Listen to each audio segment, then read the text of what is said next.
কই না কেন তো গনরে মাঝখানে দিয়ে আটারাই দাই চপ চাচা হুলাম আফজল ভাইয়ের বউ রাগ করি বাপা বাড়ি গেছেন না বেটা বেটি নাই ওর গেছেন বেটির বাপর বাড়ি ও আজ্ঞা বাবার বাড়ি গেছুন আচ্ছা রাগ গুচার কাম নাই এই কথাই ভাই সংসার ভালো হচ্ছিল আসলে আলহামদুলিল্লাহ ওই, আলহামদুলিল্লাহ পাল্লাও চলেন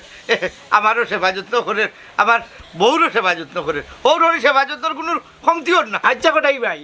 বেটি বুঝি বাহর বাড়ির বড় ফুটানি করে না না ইটা খে হইল ইটা খানোখা কথা তুমি বেশি মাতুমিয়া উল্টা মরিচর লাগা নাস্তা গত্রে তোমার জালে 100 দিন টাকা আমার মাঝে তারাই না বলকে করা টেট কুবারি যেমনে মনে যায় তারাইয়া কিল্লাইলা আল্লাহ রে বা মনতা জালি মনা উল্লা আনতা যে মাথে এখানে আমিও জানি আচ্ছা তারে দাবলাইও না চাচা যে কোনো সময় দরকার ধরলে কইবা আচ্ছা রে দরকার লাগলে এমনি তো মাথাটা কই মনে এই যে আচ্ছা